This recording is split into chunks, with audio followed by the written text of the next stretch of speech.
नमस्कार दोस्तों, आप कैसे हो। मैं आशा करता हूं कि आप लोग सभी ठीक होंगे। दोस्तों, आज फिर से हम इस YouTube चैनल के ऊपर आपके UPPCL TG2 के जो प्रीवियस क्वेश्चंस हैं, जो चैप्टर वाइज लेके चल रहे हैं हम, उनमें 15 क्वेश्चंस हमने देखे और आज हम स्टार्ट करेंगे कि 16 नंबर से जो UPPCL TG2 के अंदर आए हुए क्वेश्चंस हैं। ठीक है, जो बाकी के इस चैप्टर के अंदर जितने भी क्वेश्चंस हैं सभी को हम क्या करेंगे, स्टेप बाय स्टेप सारे को कंप्लीट करेंगे। और दूसरी बात, जो बाकी के जो इसके अंदर और क्वेश्चन बचे हुए हैं हम अगली क्लास के अंदर इस चैप्टर को कंप्लीट कर देंगे दोस्तों। ठीक है, तो आई होप ये चीज़ें आप लोगों को बिल्कुल क्लियर हो गई होगी।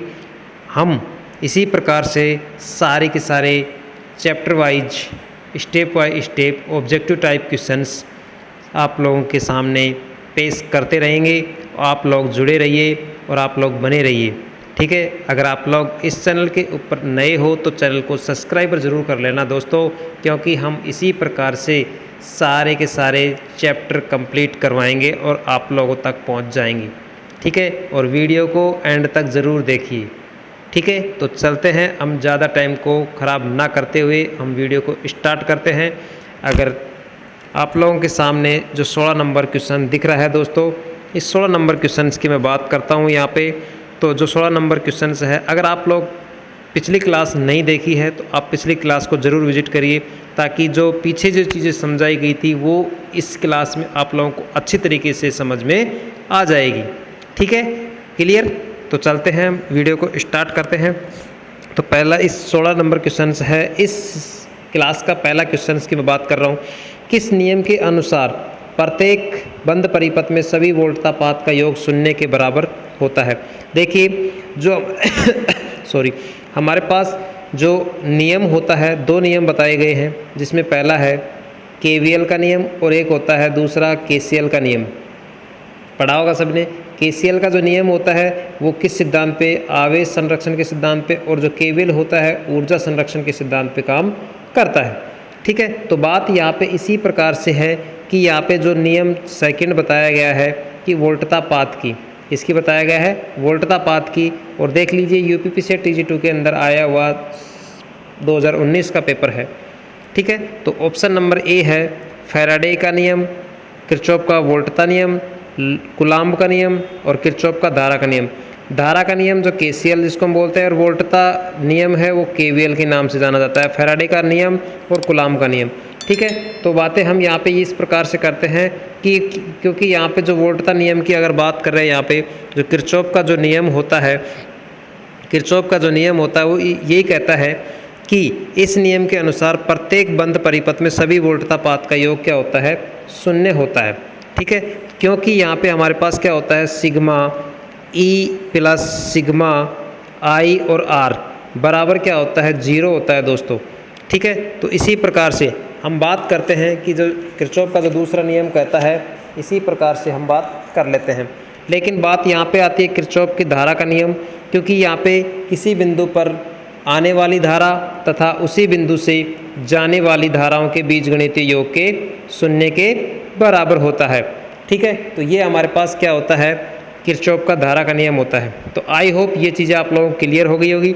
अब इस क्वेश्चंस का आप लोगों को जवाब मिलेगा, क्योंकि यहाँ पे क्या होगा, किरचॉफ का वोल्टता का नियम कहलाता है। ठीक है दोस्तों, तो इस चीज़ क्लियर हो गई। अब तो चलते हैं, अगर आप लोगों को समझ में आ गई तो चलते हैं नेक्स्ट क्वेश्चन नंबर 17 की ओर।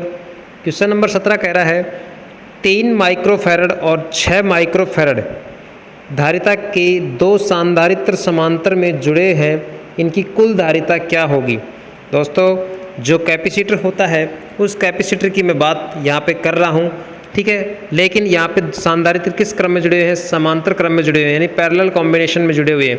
अब आप लोगों को पता है कि प्रतिरोध का क्या होता है, व्युत्क्रमानुपाती होता है कैपेसिटर। ठीक है, प्रतिरोध का क्या होता है, व्युत्क्रमानुपाती होता है कैपेसिटर। क्योंकि यहाँ पे इस सवाल को हम करने का मतलब यहाँ पे ये है कि यहाँ पे समांतर में दिया हुआ है, तो इसको हम किस में जोड़ेंगे, श्रेणी क्रम में जोड़ेंगे। किस क्रम में जोड़ेंगे, श्रेणी क्रम में जोड़ेंगे, क्योंकि यहाँ पे हमने बोला है कि प्रतिरोध का क्या होता है, व्युत्क्रमानुपाती होता है। तो 3 + 6 बराबर क्या होता है, 9 माइक्रोफैरड होगा। ठीक है, यानी कि हम कह सकते हैं, क्योंकि यहाँ पे इसका जो मान होगा यानी कि C1 + C2 बराबर हमारे पास क्या होगा 9 माइक्रोफैरड कहलाएगा। ठीक है, तो इस प्रकार से इस क्वेश्चन का जो जवाब होगा दोस्तों, इस क्वेश्चन का जो जवाब है हमारे पास 9 माइक्रोफैरड कहलाता है। ठीक है, चीज़ें क्लियर। अगर इसके प्रकार से अगर आपको श्रेणी क्रम भी अगर बूझ ले यहाँ पे, तो श्रेणी क्रम में इसका क्या हो जाएगा, उल्टा हो जाएगा। जो समांतर में वो श्रेणी में हो जाएगा। ओनली कैपेसिटी की बात कर रहा हूँ, समांतर है तो श्रेणी में हो जाएगा, और श्रेणी है तो समांतर में उसका काम करेंगे। अगर मान लिया कि 2 कैपेसिटर अगर यहाँ पे समांतर की जगह अगर श्रेणी क्रम दे देता, तो हम क्या करते हैं कि आप लोगों को पता है कि 2 कैपेसिटर या 2 समांतर अगर हमारे पास जुड़े हैं तो 3 × 6/3 + 6, तो यानी कि 6 × 3 = 18/9, यानी कि 9 दूनी 18। तो हमारे पास क्या आता है यहाँ पर आंसर 2 आता। इस सवाल का जवाब तो 9 माइक्रोफैरड होगा, लेकिन मैं बात इस सवाल की कर रहा हूँ श्रेणी क्रम वाली बात की। ठीक है, तो इस प्रकार से इस सवाल को हम सोल्व करते हैं। ठीक है, चलते हैं नेक्स्ट क्वेश्चन नंबर 18 की ओर। क्वेश्चन नंबर 18 है दोस्तों, किसी बिजली की धारा रोकने वाले पदार्थ की मुख्य विशेषता क्या है। देख लीजिए, ये भी UPPCL UGT TG2 2019 के अंदर आया हुआ शिफ्ट नंबर 2 के अंदर है। ठीक है, तो ऑप्शन है हमारे पास ए है उच्च पैरावैद्युत सामर्थ्य है, निम्न गलनांक, निम्न यांत्रिक सामर्थ्य है, अधिक धारा चालकता। ठीक है, तो अब आप लोगों को पता होना चाहिए कि अगर धारा को रोकने के लिए हम किस प्रकार के गुण का प्रयोग करना चाहिए। पता है, हमने पिछली क्लास में भी आप लोगों को बताया है। तो हमेशा ध्यान रखना कि उसकी डाइलेक्ट्रिकल स्ट्रेंथ क्या होनी चाहिए, उच्च होनी चाहिए। क्या होनी चाहिए, डाइलेक्ट्रिकल स्ट्रेंथ उच्च होनी चाहिए। वो क्यों होनी चाहिए उसके बारे में हम बात करते हैं, क्योंकि अगर इसका एग्जाम्पल की अगर मैं बात करता हूँ तो माइका होता है, जिसको अब्रक बोला जाता है। अब्रक, सेरामिक, कांच, पेपर इत्यादि ऐसे पदार्थ हैं जिनके पैरावैद्युत सामर्थ्य उच्च होता है। जैसे अब्रक, सेरेमिका, कांच, पेपर इत्यादि जो पदार्थ होते हैं, इनकी डाइलेक्ट्रिकल स्ट्रेंथ क्या होती है, उच्च होती है। और ये पूर्ण रूप से क्या होता है, इंसुलेटर होते हैं। इनकी जो चालकता होती है निम्न होती है, यानी लो होती है। ठीक है, इनकी जो चालकता जो मैंने बोला है, उसकी जो चालकता क्या होती है, निम्न होती है। इस प्रकार से इसकी जो डाइलेक्ट्रिकल स्ट्रेंथ की जो इकाई होती है, मात्रक होता है, उसको हम किस में मापा जाता है, kV/mm में मापा जाता है। ठीक है दोस्तों, आई होप ये चीज़ आप लोगों को क्लियर है। अगर आप लोगों को समझ में आ रही है तो वीडियो को लाइक करिए। ठीक है, तो चलते हैं नेक्स्ट क्वेश्चन की ओर। नेक्स्ट क्वेश्चन है एक न्यूमेरिकल का सवाल आप लोगों के सामने दिया हुआ है। आप भी इस सवाल को स्किप करके आप लोग इस सॉल्यूशन करिए, ताकि आप लोगों की भी तैयारी का पता चल जाएगा कि मेरी कितनी तैयारी है। ठीक है, छोटा सा सवाल है क्वेश्चन नंबर 19 का। 50 वोल्ट DC धारा स्रोत से एक 10 ओम प्रतिरोध जुड़ा हुआ है। प्रतिरोध के माध्यम से प्रभावित होने वाली धारा की गणना करें। ठीक है, तो ये छोटा सा सवाल है, आप लोग करिए, इसका कमेंट बॉक्स में इसका जवाब दीजिए। क्योंकि हम कहते हैं कि V बराबर क्या होता है, IR होता है दोस्तों, होता है ना। और बूझा किस में है, धारा बूझा है। I बराबर क्या होगा, V/R होगा। तो यहाँ पे V का मान हमारे पास कितना है 50, और R का मान हमारे पास कितना है 10 ओम। तो यानी 10, अगर 50 में 10 का भाग देंगे तो कितना आया यहाँ पे 5 एम्पियर। ठीक है, तो इस प्रकार से इस क्वेश्चन का जो जवाब क्या होगा, यहाँ पे इस क्वेश्चन का जवाब क्या होगा, हमारे पास 5 एम्पियर होगा। क्या होगा यहाँ पे 5 एम्पियर होगा, यानी करंट का मान हमारे पास क्या है 5 एम्पियर होगा। क्लियर, सवाल समझ में आ गया। ठीक है, चलिए नेक्स्ट क्वेश्चन की ओर, क्वेश्चन नंबर 20 की ओर। क्वेश्चन नंबर 20 है दोस्तों, क्वेश्चन 2 बराबर प्रतिरोधक श्रृंखला में जुड़े हुए हैं और उनका कुल प्रतिरोध 800 ओम है। यदि वे समांतर में जुड़े हो तो कुल प्रतिरोध क्या होगा। समझिए, समझने की कोशिश करना इस सवाल को। क्या कह रहा है कि 2 बराबर प्रतिरोध, यानी कि हम किस में जुड़ा हुआ है, श्रेणी में। अब देखिए, इसको सॉल्यूशन करते हैं हम। 2 श्रेणी क्रम में जुड़े हैं, जिसमें R + R कितना दिया हुआ है, इसका मान हमारे पास 800 दिया हुआ है। कितना दिया हुआ है, 800 ओम दिया हुआ है। ठीक है, चीज़ें क्लियर।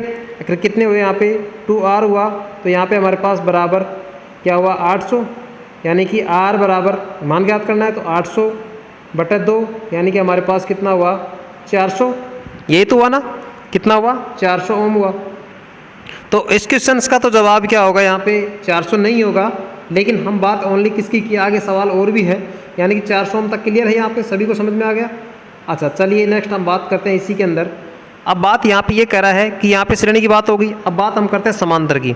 अगर समांतर की बात करते हैं, 400 ओम और 400 हमको समांतर में जोड़ने पर, दो प्रतिरोध की बात कर रहा है यहाँ पे, दो की बात कर रहा है यहाँ पे, दो की कर रहा है, श्रेणी और समांतर दोनों की। तो यानी कि अगर समांतर क्रम में अगर दो रेजिस्टेंस समान मान के जुड़े हुए हैं तो हम किस प्रकार से 400 × 400 बटा 400 + 400, यानी कि हम कह सकते हैं 4 चौक 1600।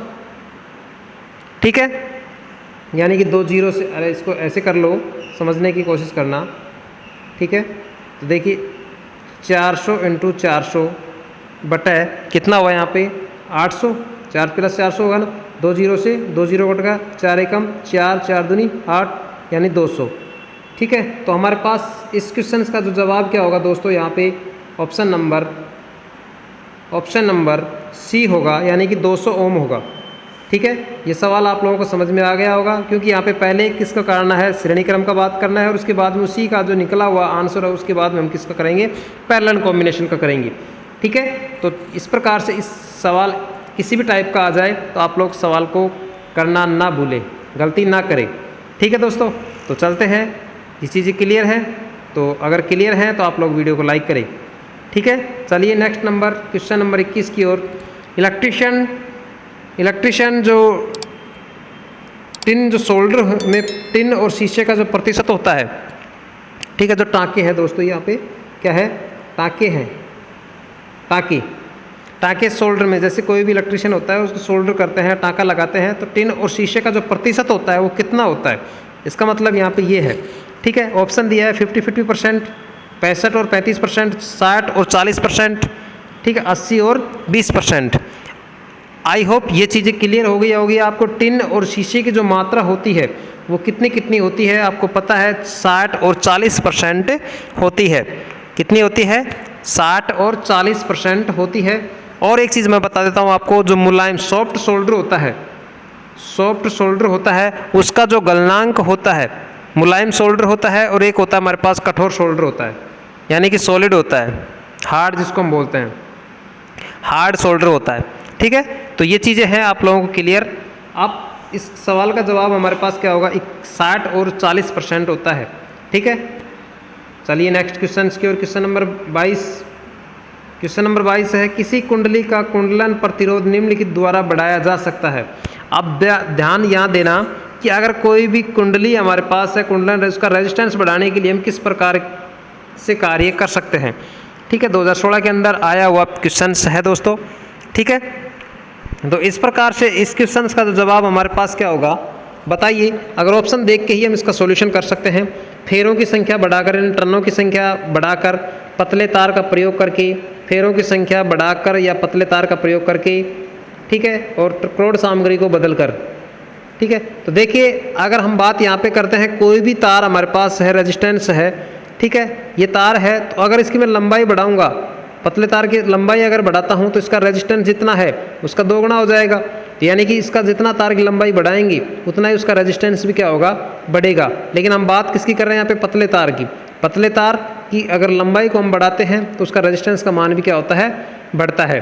तो इस प्रकार से इस क्वेश्चन का जो जवाब क्या होगा यहाँ पे, ऑप्शन नंबर सी होगा दोस्तों, ऑप्शन नंबर सी होगा। यानी कि फेरों की संख्या बढ़ाकर या पतले तार का प्रयोग करके क्या कर सकते हैं, हम उसकी लंबाई को बढ़ाया जा सकता है या उसके प्रतिरोध के मान को बढ़ाया जा सकता है। जैसे हम बात यहाँ पे करते हैं, क्योंकि यहाँ पे क्या होता है, जैसे यहाँ पे हमारे पास क्या होता है, जैसे एक सवाल, जैसे आर बराबर क्या होता है, रो L/A होता है। यानी कि आर की लंबाई को मैं बढ़ाता हूँ तो अनुप्रस्थ काट से क्या होगा, उसका घटेगा। ठीक है, तो हम कह सकते हैं कि R बराबर 1/A, यानी कि R के प्रोपोर्शनल क्या होता है, व्युत्क्रमणपति क्या होता है, अनुप्रस्थ काट क्षेत्रफल होता है, और इसकी लंबाई क्या होती है, उसके समानुपाती होती है। इसकी लंबाई बढ़ाएंगे तो उसका जो रेजिस्टेंस भी क्या होगा, बढ़ेगा। ठीक है, क्लियर। चलते हैं नेक्स्ट क्वेश्चन, क्वेश्चन नंबर 23 की ओर। क्वेश्चन नंबर 23 है दोस्तों, ये भी एक सवाल है। 3 प्रतिरोध R1, R2 और R3 समांतर में जुड़े हैं, तो R1 से बड़ा R2 और R3 यदि एक अतिरिक्त प्रतिरोधक R4 इनके समांतर में जुड़े हैं, जोड़ दिया जाए तो कुल तुल्य प्रतिरोध क्या होगा, कितना होगा। तो इसका मतलब यहाँ पे ये है दोस्तों, देखिए ये जो सवाल है दिया हुआ है, क्योंकि यहाँ पे ऑप्शन नंबर तो हमारे पास क्या होगा, अब आप लोगों के सामने पता चल जाएगा। क्योंकि यहाँ पे क्या होता है कि अगर समांतर क्रम में जुड़े प्रतिरोध, अगर समांतर क्रम में अगर जुड़े प्रतिरोधों का जो तुल्य प्रतिरोध होता है वो सबसे कम मान के प्रतिरोध से भी क्या होता है, कम होता है, पता है आप लोगों को। और श्रेणी क्रम के अंदर क्या होता है, जितना अधिक से अधिक जो मान होगा उससे भी अधिक क्या होगा, उसका मान प्रभावित होगा। ठीक है, समांतर के अंदर जितना कम से कम जितना मान होगा उसी का हम क्या करेंगे, उसका राइट मानेंगे। ठीक है, तो इस प्रकार से इस क्वेश्चन का जो जवाब क्या होगा दोस्तों, यहाँ पे ऑप्शन नंबर सी होगा, यानी कि R3 से भी कम उसका मान प्रभावित होगा। ठीक है, क्लियर। चलते हैं नेक्स्ट क्वेश्चन नंबर 24 की ओर।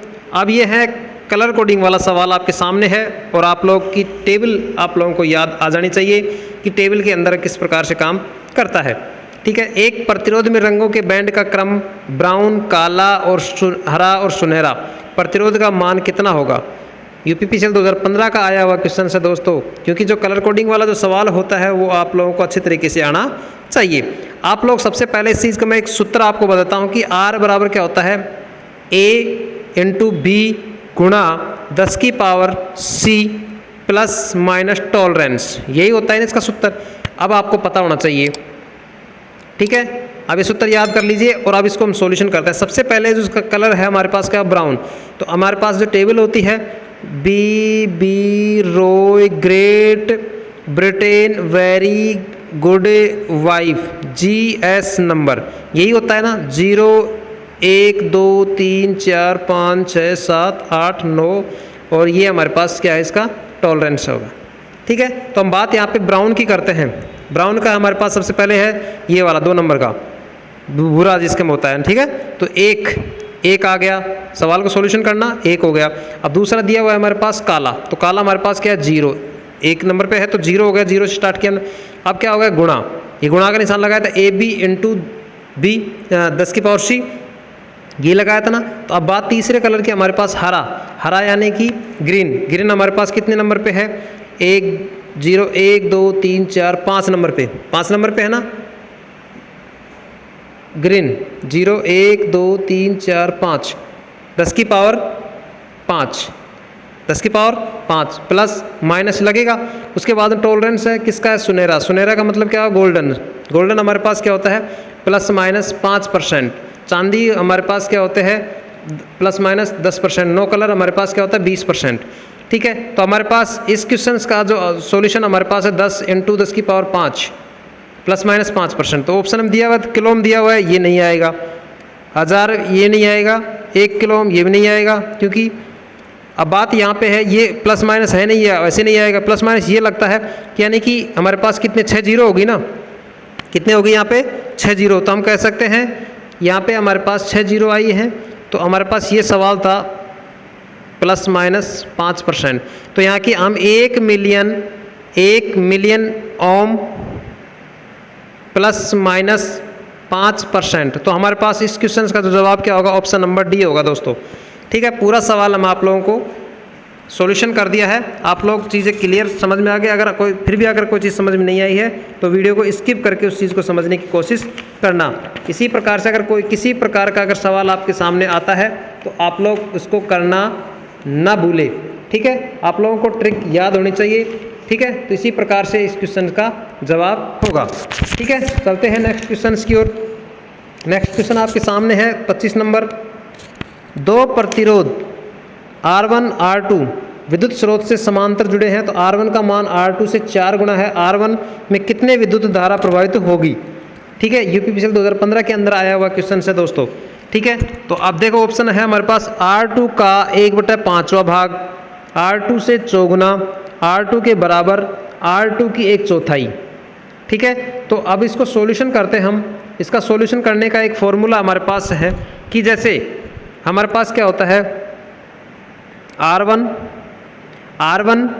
बराबर कितना गुना को दिया हुआ है 4 गुना किसका R2 का, ये दिया हुआ है ना। तो हम कह सकते हैं कि R2 बराबर R1/4 ये होगा, क्योंकि धारा प्रतिरोध की व्युत्क्रमानुपाती होती है। चीज़ें आपको पता है, धारा जो प्रतिरोध के व्युत्क्रमानुपाती होती है, तो हम कह सकते हैं कि R1/R2 और I2/I1 यही होता है ना। तो इस प्रकार से R1 का जो प्रतिरोध होता है, इस R1 का जो प्रतिरोध R2 से 4 गुना अधिक है। R2 का R1 का जो प्रतिरोध होता है R2 से कितना गुना है? 4 गुना है। R2 का कितना है? 4 गुना है। ये वाला देख लीजिए, ठीक है, कितने गुना है? 4 गुना। तो R1 में धारा R2 में प्रवाहित धारा का जो मान होगा 1/4 होगी। तो हम इस प्रकार से कह सकते हैं कि इस क्वेश्चन का जो जवाब क्या होगा यहाँ पे, इस क्वेश्चन का जवाब हमारे पास क्या होगा? ऑप्शन नंबर डी होगा दोस्तों, ऑप्शन नंबर डी, यानी कि R2 की 1/4 क्या होगा? इसका जवाब होगा। ठीक है, क्लियर? इस प्रकार से इस सवाल को हम सॉल्यूशन करते हैं। चलते हैं नेक्स्ट क्वेश्चन नंबर 26 की ओर। बहुत ही चिंटू क्वेश्चन है आपके सामने। Resistance of 250 volt 100 watt lamp will be, 250 volt 100 watt lamp का प्रतिरोध होगा, यानी कि हमारे पास दिया हुआ है 250 वोल्ट और 100 वाट लैंप का एक रेजिस्टेंस ज्ञात करना है। उस रेजिस्टेंस का मान को ज्ञात करने का एक फॉर्मूला आपके सामने है और आप लोग इसको सवाल को अच्छी तरीके से कर पाओगे। ठीक है, तो अब आपको पता है कि क्या क्या चीज़ दी हुई है। यहाँ पे V दिया हुआ है और P दिया हुआ है, यानी V हमारे पास कितना है? 250 वोल्ट है और P हमारे पास कितना है? 100 वाट है। ठीक है, अब तो इस सवाल को सॉल्यूशन करिए। क्या होता है यहाँ पे? V बराबर क्या है? IR होता है ना, पता है आपको। तो I बराबर क्या होगा? V/R होता है। ये चीज़ भी क्लियर है। ठीक है, तो जैसे हमारे पास एक समीकरण और होती है कि यानी P बराबर VI होता है, P बराबर VI होता है। ये पहली समीकरण इसकी हो गई, ये दूसरी समीकरण इसकी हो गई। ठीक है, यहाँ तक सभी को समझ में आ गया। अब चलिए नेक्स्ट आगे बात हम करते हैं। यहाँ पे समीकरण 1 और 2, यानी 2 की 1 में प्रतिस्थापित करने के लिए, यानी कि P बराबर V²/R, ये एक फॉर्मूला भी होता है हमारे पास। ठीक है, जिसको हम कह सकते हैं P बराबर, ये आ गया यहाँ पे। ठीक है, P बराबर V²/R होता है और एक हमारे पास होता है R बराबर V²/P के रूप में भी इसको डिनोट कर सकते हैं। तो हमारे पास ये दोनों इसी प्रकार से सवाल को सॉल्यूशन करता है। तो अब इस सवाल को सॉल्यूशन करते हैं तो हम क्या लगाएंगे कि R बराबर V²/P का फॉर्मूला लगाएंगे। तो यहाँ हमारे पास V कितना है? 250, यहाँ पे करिए इसको, 250 × 250 बटा हमारे पास 100, 2 0 से 2 0 कटा है हमारे पास। तो हमारे 25 को 25 से गुणा करेंगे तो कितना आएगा? यहाँ पे 625 आएगा। ठीक है, कितना आएगा? यहाँ पे 625 आएगा। तो इस सवाल का जो जवाब हमारे पास क्या होगा दोस्तों? ऑप्शन नंबर सी होगा, यानी कि 625 ओम इसका राइट आंसर होगा, ऑप्शन नंबर सी। चीज़ें क्लियर हैं आप लोगों को? ये बहुत ही अच्छे तरीके से मैं पूरी डिटेल से आप लोगों को समझा रहा हूँ। आप लोग वीडियो को स्किप ना करें, एंड तक ज़रूर देखो। आप लोगों को लास्ट तक बहुत ही कुछ अच्छा सीखने को मिलेगा और धीरे धीरे हम ऐसी प्रैक्टिस करवा देंगे आपको कि आपकी चुटकियों पर, अंगुलियों पर ये सवाल याद हो जाएंगे। ठीक है दोस्तों, तो चलते हैं नेक्स्ट क्वेश्चन नंबर 27 की ओर। क्वेश्चन नंबर 27 है दोस्तों, आर प्रतिरोध वाले 3 प्रतिरोधकों के कितने संयोजन बनाए जा सकते हैं? आर प्रतिरोधक वाले 3 प्रतिरोधकों के कितने संयोजन बनाए जा सकते हैं? अब देखिए, यहाँ से हम आर संयोजन की अगर मैं बात करता हूँ यहाँ पे, तो जैसे अब इस पूरे डिटेल से इसके बारे में, जैसे हम 3 प्रतिरोधकों के 4 संयोजन की मैं बात करता हूँ यहाँ पे, तो जैसे ये होता है, जैसे ये रेजिस्टेंस हो गया, ये रेजिस्टेंस हो गया, ये रेजिस्टेंस हो गया। दूसरे स्टेप में लेता हूँ 1 2 3, ठीक है, ये बन गया, ऐसे बन गया। तीसरी स्टेप में ले सकता हूँ और इसके बाद में मैं इन दोनों को क्या कर दूंगा? यहाँ पे लगा दूंगा। ठीक है, और चौथी स्टेप हमारे पास क्या होती है कि जैसे ये बनाया और इसके बाद में ये बनाया और इसके बाद में ये बना दिया और ये बना दिया। तो इस प्रकार से हम कितने स्टेप बना सकते हैं? 4 बना सकते हैं। कितने बना सकते हैं? इसकी रेजिस्टेंस की 4 बना सकते हैं। Option number B right, option number B इसका जवाब होगा दोस्तों। यानी कि आर प्रतिरोध वाले 3 प्रतिरोधकों को कितने संयोजन बनाए जा सकते हैं? तो कितने बना सकते हैं हम? 4 संयोजन बना सकते हैं। चीज़ें क्लियर? मैंने सारे की सारी चारों चीज़ें आप लोगों को बता के डिटेल से समझा दिया है। ठीक है, चलिए नेक्स्ट क्वेश्चन नंबर 28 की ओर। ये 28 का फिर से आपको एक न्यूमेरिकल सवाल देखने को मिला है। ठीक है, 4 समरूप प्रतिरोधक को पहले समांतर में और फिर श्रेणी में जोड़ा गया। पहले तो इसको समांतर क्रम में जोड़ोगे, 4 रेजिस्टेंस हैं, पहले समांतर में उसके बाद श्रेणी में। पहले संयोजन का परिणामी प्रतिरोध दूसरे संयोजन के परिणामी प्रतिरोध के कितने गुना होगा, ये चीज़ बतानी है आपको सॉल्यूशन करके। अब हमें नहीं पता, ऑप्शन आपके सामने है, आप लोग इसको सॉल्यूशन करके इसका जवाब कर सकते हो। चलिए हम इसका सॉल्यूशन करते हैं। सबसे पहले इसको समांतर क्रम में जोड़ने पर, समांतर क्रम में जोड़ने का मतलब यहाँ पे होता है कि R इक्विवेलेंट 1/R इक्विवेलेंट बराबर टोटल तुल्य प्रतिरोध की मैं बात करता हूँ तो R1 plus R2 plus R3 plus R4, यही है। यहाँ तक चीज़ें क्लियर है। और हमारे पास क्या होता है कि जैसे चारों चीज़ें क्या हो गई यहाँ पे, R1 बराबर R2 बराबर R3 बराबर R4, ये चीज़ें, और बराबर क्या होगा यहाँ पे R हो गया। चीज़ें क्लियर सभी के। अब बात यहाँ से इससे आगे चलते हैं हम, इससे आगे हम चलते हैं। इससे आगे क्या क्या है यहाँ पे 1/R, ठीक है, और 4/R, ये चीज़ें यहाँ तक हो गई। या हम कह सकते हैं इसके बारे में टोटल तुल्य प्रतिरोध बराबर R/4, यहाँ तक क्लियर समांतर क्रम में। अब इसी के बाद में यहाँ से ये चीज़ें निकल के आई है, ठीक है। अब मैं बात करता हूँ यहाँ पे श्रेणी क्रम वाली, इसके बाद चारों प्रतिरोध को श्रेणी क्रम में जोड़ने पर। अब श्रेणी क्रम में जोड़ने का मतलब यहाँ पे ये होता है कि तुल्य प्रतिरोध सेकेंडरी की मैं बात कर रहा हूँ यहाँ पे R1 plus R2 plus R3 plus R4, 4 resistance हमने जोड़ा है, तो ये चारों का हमारे पास क्या इक्वल हो जाएगा, R1 बराबर R2 बराबर R3 बराबर R4 बराबर R, ठीक है। अब देखिए यहाँ से, अब फिर से आप लोगों को कोशिश करना समझने की, ठीक है। तो जैसे RP/RS, ठीक है। अब क्या होता है यहाँ पे RP का मान हमारे पास कितना था, R/4, ठीक है, और RP/RS बराबर, यानी कि हम इसको कह सकते हैं कि इसका कितना गुना होगा, यहाँ पे RP का मान ज्ञात कर रहा है ना, तो यहाँ पे परिणामी प्रतिरोध की, तो यानी परिणामी प्रतिरोध इसका कितना होगा, 4 गुना हो जाएगा, ठीक है। कितना गुना हो जाएगा यहाँ से, इसका 4 गुना हो जाएगा, यानी कि 4R की बात कर रहा हूँ, 4R। तो यानी कि हम कह सकते हैं कि इसकी 4 चौक 16, इसका अगर करेंगे तो स्क्वायर क्या होगा यहाँ पे 4 चौक 16। तो हम कह सकते हैं इस क्वेश्चन का जो जवाब क्या होगा यहाँ पे, ऑप्शन नंबर डी होगा, सॉरी ए होगा, 1/16, ठीक है। ऑप्शन नंबर ए टाइम्स गुना हो जाएगा, 1/16 गुना हो जाएगा, ऑप्शन नंबर ए राइट होगा दोस्तों। ये चीज़ें मैंने आप लोगों को बिल्कुल अच्छी तरीके से समझा दिया, पूरे स्टेप वाइज स्टेप करके, ठीक है। अगर फिर भी आप लोगों को चीज़ समझ में नहीं आई है तो आप वीडियो को स्किप करके पूरे सवाल को, पूरे न्यूमेरिकल को आप अच्छे तरीके से देख सकते हो, ठीक है। लास्ट की स्टेज हमारे पास यही होगी कि RP into 1/16 R into RS, यही बात कर रहे हैं यहाँ पे, RP का कितना गुना होगा, 1/16 गुना टाइम्स हो जाएगा, ठीक है। चलते हैं नेक्स्ट क्वेश्चन, क्वेश्चन नंबर 29 की ओर।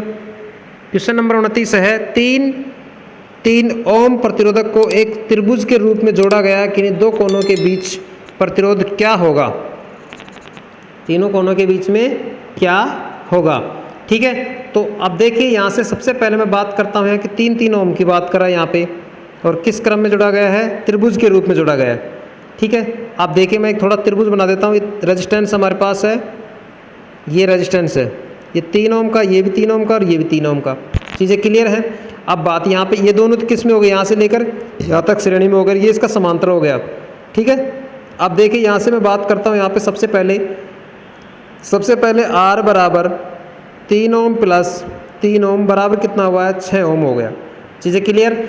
अब बात कर, ये तो केवल सीरीज की थी, अब मैं बात समांतर की करता हूँ या पैरेलल की करता हूँ, तो हमारे पास क्या होगा, 1/R, 1/ हमारे पास क्या होगा, यहाँ से 3 हो गए, 1 ओम हो गए, तो यहाँ पे 6 प्लस 1/3, जो नीचे वाला था उसको समांतर में हो गया। तो इसका जो एलसीएम लेते हैं, तो ये जो सवाल निकल के आया है 1/6 प्लस 1/3, एलसीएम लेते हैं, हमने 3 लिया, 3 दूनी 6 प्लस 3 एकम 3, यानी कि 3 एकम 3, 3 एकम 3, ठीक है। तो इस प्रकार से हम बात यहाँ पे करते, सॉरी 1/3 और 2, 3 दूनी 6 हो गए, 2 हो गई, 3 एकम 3 और 2 हो गई, यानी कि 3/3। सॉरी एक मिनट, सवाल थोड़ा सा कंफ्यूज हो गया।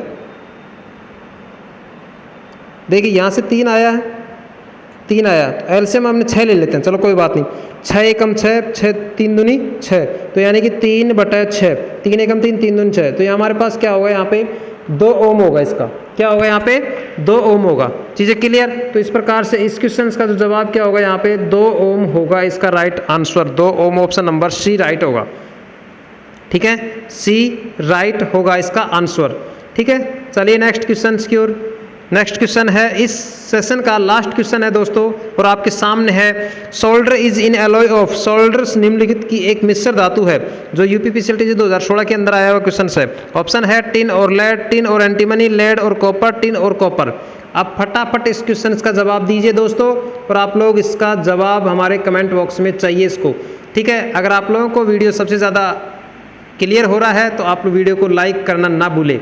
ठीक है, तो इस सवाल का जवाब हमारे पास क्या होगा? ऑप्शन नंबर ए होगा, यानी टिन और लेड का प्रयोग किया जाता है सोल्डर के अंदर। कितना कितना परसेंट होता है? 60 और 40% होता है दोस्तों।